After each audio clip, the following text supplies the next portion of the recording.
გამარჯობა ჩემო საყვარელო მეგობრებო, ჯერ ისეთი პირველ რიგში ბოდის გიხდით, რომ სულ რაღაცა ესეთი გადარბენა სიტუაციიდან ქუჩიდან წერ ნიუსებს და რაღაც პატარა-პატარა ინფორმაციებს, რაც მინდა ყოველთვის რომ გაგიზიაროთ, იმიტომ რომ რაღაცა სულ ისეთი გადარბენა მაქვს რა მოკლედ რა და ეს არის ყველაზე უფრო ისეთი flexible მოსახერხებელი ადგილი, რომ გესაუბროთ ხოლმე, მაგრამ მე მგონი მაპატიებთ. ანუ რა თემაზე მინდა გესაუბროთ.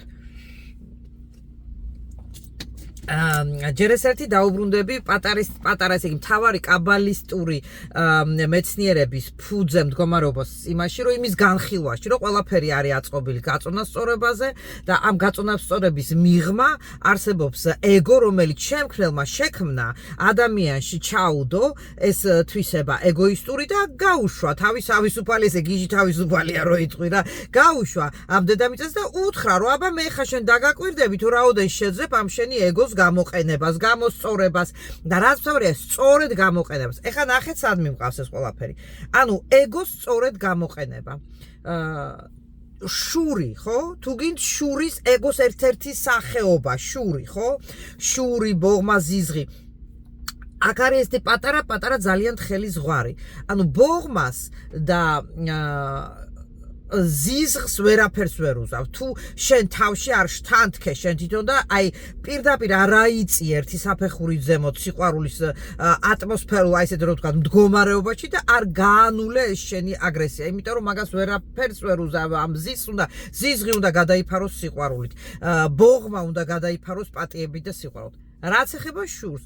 შური არის ისეთი გრძნობა, თუ ეს შური თუ შენ გამოიყენე როგორც სინათლის ხამალი, ფარი, რაღაცა ერთგვარი ენერგეტიკური ძალა შემოგწევს ძალიან დიდ წარმატებას. რას ნიშნავს სინათლის მხრიდან? ანუ შენ შეიძლება შეხედო ადამიანს, აი მაგალითად მოგწონს ხარ მოცეკვავე და დაინახრო სასწაულად ვიღაცა ცეკვავს და შენც ნიჭიერი ხარ და ამ დროს შეხედე და იფიქრო, აუ არ არსებობს, აი მე შენ მე ხა უფრო მაგრა ვიცეკვებ და შედიხარ აზარჩი და უფრო ხვეწავ შენ თავს და რაღაცა უფრო გამოდიხარ აი ესეთი დახვეწილი შენ საქმეში. ეს არის თეთრი შური. ეს არ არის ის შური, რასაც ქვია აი ისეთი შავი ბოღმანარევის შური, რომელიც როგორი თემატიკა იცი ხალხო, რომ განგრევს ადამიანს, აბსოლუტურად ანადგურებს, იმიტომ რომ ნახე რა ხდება, შენ უყურებ სხვის წარმატებას, შენ რატომღაც თვლი შენ თავს დაჩაგრულად,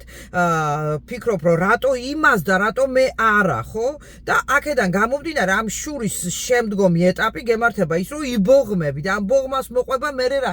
ჩვენ გონია, რომ ჩვენ ვიღაცას ვავნებთ ჩვენი რაღაცა ქმედებით და დაუზიანებთ, ხო? აი ეს ადამიანი ვისიც შურს რაღაცა გაჩერდება და არაფერი არ პირიქით, ის ადამიანი კიდე უფრო ენერგიას აიღებს, რომ საერთოდ იცოდეთ მეგობრებო, რომ ესე იგი რა ქვია მას წარმატებულ ადამიანებს აქვთ ეგეთი ძალიან ისეთი wild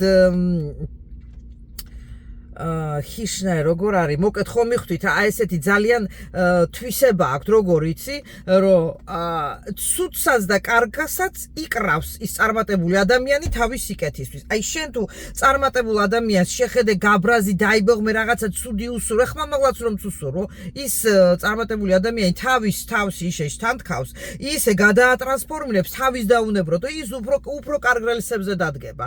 ვიდრე ვთქვათ შენ რომელმაც გაბრაზი და რაღაცა ცუდი უსურვე. ამიტომ აზრი არ აქვს აბსოლუტურად არანაირ შურს, ბოღმას და გაღიზიანებას.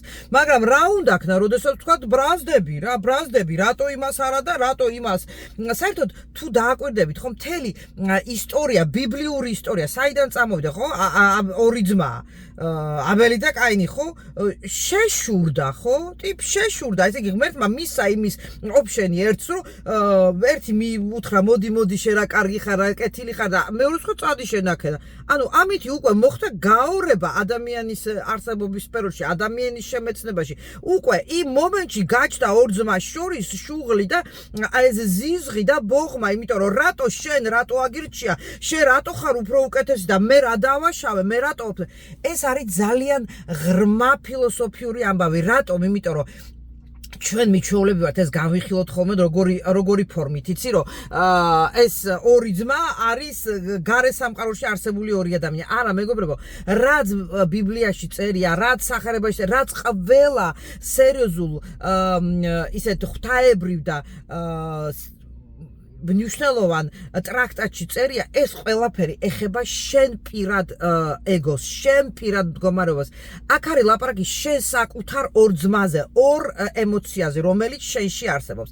იგივე რატომ მიყვარს მეცნიერება კაბალა, იმიტომ რომ ძალიან ლამაზად მიხაილ ლაიტმანი გადმოსცემს ფანტასტიკურად აგიხსნის ამ ორი იცი როგორ კარგად არის თქო ორი მინისტრიო მუშაობს, რომელიც ორივე ღმერთმა დაუშვა, როგორც ორი ანგელოზი, თეთრი და შავი შენს გულში და შენს შემეცნებაშიო და შენ მოგცა არჩევანიო. არჩევანი როგორ? ხშირ შემთხვევაში ჩვენ გგონია რომ ჩვენ არა ვართ მთავარი მოთამაშეები და ჩვენ გარშემო ხდება რომ აი ვიღაცა ჩემი ძმა ის სხვა არის და მე კარგი ვარ ან მე ვარ ცუდი და ის კარგი. არა ეს ყველაფერი შენში ხდება. ეს ორივე ძმა, ეს ორივე მინისტრი ღმერთის მიერ გამოშვებული, ეს ორივე ანგელოზი, ეს ორივე ემოცია არსებობს შენში. აქედან გამომდინარე ორივე შურიც და პატიებაც და აღფრთოვანებაც სიკეთეს და სინათლეს და ბოროტებას და სიბნელეს და დღეც და ღამეც ყველაფერი არსებობს შენში და შენ ხარ მთავარი მართავი სტრუქტურა რომელიც აკონტროლებ ამას ყოფს. აი ამას თუ გავიგებთ ხო აბსოლუტურად ყველანაირი რაღაცა ბარიერი თუ გინდ ზიზღი თუ გინდ გაღიზიანება იმ წუთშივე გადავა მეორე პლანზე მეორე ეტაპზე რატო იცი იმიტომ რომ იმ მომენტში შენ ჩართავდი და აპაპაპაპა ეს ხომ მე არა ვარ მოიცა ეხლა რას მეთამაშები მე გავბრაზდი გავღიზიანდი რატო არ მინდა მე ხა მეორეც მყავს აქ ჩემი კეთილი ტიპი მარჯვენა მხარეს აგერ მიზის და იმას დაუძახებ ეხლა რომ შენ ცოტა გაგაგდოს რა და დაგაწყნაროს ეს ჩემი გაბრაზება და ეგოიზმი და გაღიზიანება და მაშინ გამოდიხარ ნახეთ მაშინ უკვე გამოდიხარ ძალიან ძლიერი მოთამაშე აი ეს მოთამაშე როგორიც არის ნათქვამი შემქმნელი სიტყვების მიერ რომ მეო ჩემი სახის მაგვარად შევქმენი ადამიანი და მე მინდა თქვენ დამემსგავსო ანუ მოგცა თავისუფალი არჩევანი და მოგცა ის საშუალება რომ შენ იყო მასთან ერთად აი როგორც ეგვიპტის პირამიდები ხო გახსოვთ სამკუთხედი ღმერთით აქეთ ბოროტი და კეთილი აქეთ ხო და შუაში აქ ვარ მე უკავშირდები შემქმნელს და იქიდან გამომდინარე ჩემში ამ ორივე ძმას ამ ორივე ნეგატივს ბოროტს და კეთილს ვარეგულირებ და ვატრანსფორმირებ და აი უკეთებ ყველაფერს იმას როგორც მე მინდა აი როგორც მე და როგორ ვაკეთებ ამას მარტო იმ უზენაესი ძალის მეშვეობით იმის გარშე არაფერი არ მოხდება იმის გარშე ეგრევე ვიბნევი ეგრევე ვიმტრევი და ეგრევე ვგრძნობ რომ მე ვარ დამსხრეული სულიერი ნაწილი რომელიც აღიქვამს ვიღაცას ჩემტრად ვიღაცა უფრო უკეთესია და მე რატო არ მომცამ ღმერთმა ეს პლუსია იმას რატო მისა ამ დროს გადაიტანეთ ეს ყველაფერი თქვენ შინაგან თამაში, თქვენ შინაგან მყუდრო დიალოგში შემქმნელთან, იმასთან კითხვებით, იმენა ბევრჯერ გავიმეორებ ამას, იმიტომ რომ ეს არის ერთადერთი გზა იმ თავისუფლებისაკენ, რომელიც მიგვიყვანს რომ ჩვენ გავთავისუფლდეთ აგრესიისგან, ბოღმისგან, შურისგან და თუ გინდ მაინც დაუშვათ ხო რომ ძალიან გამწარდი აი ძალიან გულზე მოხვდა ძალიან მოგინდა ისაც იმ ვიღაცას აქ და შენ არ აგაკ და უკვე მოხდა ეს პროცესი და ეს ფიქრი შენ ტვინში შენ უკვე დაუშვი მაინც ამ ყველაფრის მერე არ დაგავიწყდეთ რომ გაქვთ ოფშენი იმისი რომ მიუბრუნდე იმ შემქმნელს და უთხრა რომ ოპ მე ეს კი გავაკეთე ყველაფერი ეხა მე ამაზე გავბრაზდი მე ვერ ვაჯობე ჩემ თავს მე უსურვე ცუდი რაღაცა იმ ადამიანს ვისაც გავბრაზდი მაგრამ ხარ შენ ხარ მთავარი მოდი დამეხმარე იმიტომ რომ მე მინდა გამოვიდე ამ მდგომარეობიდან მე მინდა ეს ჩემი მეორე ანგელოზი რომელიც არის კეთილი და რომელიც არის ძალიან მაგარი ტიპი და მინისტრი იმასთან რაღაც მომენტში დავაბალანსო ჩემი კარგად ყოფნა აქ ამ დედამიწაზე იმ წუთიერ მომენტში იმ ძალიან პატარა ხანმოკლე დროს რამდენი ხანიც მე აქ ვიმყოფები მეგობრებო ანუ ფაბულა ამ თხრობის დღევანდელის არის ის რომ შურიც ეგოც ყველაფერი ჩვენ შეგვიძლია და ჩვენ უნდა გამოვიყენოთ ჩვენ საკეთილდღეოდ ჩვენი პიროვნების განვითარებისთვის და არა ჩვენი დამანგრეველი მდგომარეობისათვის. იმიტომ რომ ძალიან ცუდი ამბავი ხდება ფინალში. ნახე რა ხდება.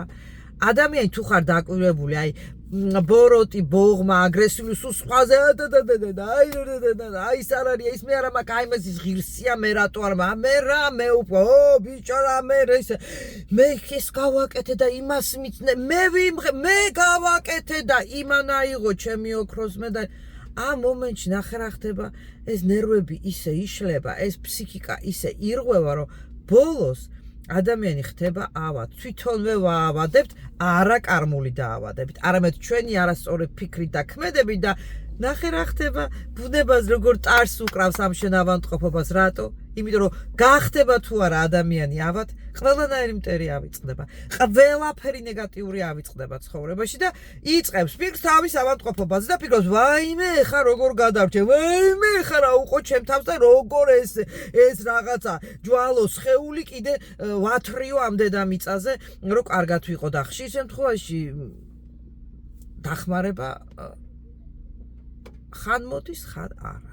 და არ მოდის ხშირ შემთხვევაში, იმიტომ რომ ადამიანი თუ არ მივიდა თავისი ტვინით, თავის შემქმნელის და თავისი არსებობის არსის და ფუძის მდგომარეობის გამხსნელ ისტორიის წერტილთან, იმ თავარ ათვლასთან, რის გამოც ჩვენ მოვედით აქ დედამიწაზე, ნუ მაშინ ეს ცხოვრება გაივლის რა. ან ტკივილით, ან თუ შემთხვევით გაგიმართლა და შემთხვევითობა არ არსებობს, ასე რა, უმტკივნეულოდ, მაგრამ მაინც ისე გზა სამარისკენ დრიხინდრიხინით, ან თუ გაიგე, თუ გახთი ძლიერი, თუ გახთი საამაყო შვილი შემქმნელის, მაშინ უკვე სულ სხვა კარებები იხსნება.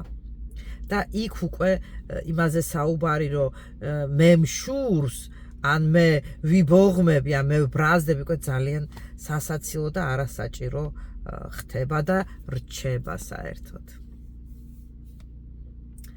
ნუცართ პოდკასტი ჩვენი ოთახის საიდუმლოებები. ოთახს ვეძახი აქ YouTube-ზე, იმიტომ რომ აქ ვართ მარტო ჩვენ, ის ადამიანები, ვისაც გვიყვარს აზროვნება. ეს რაღაცა ის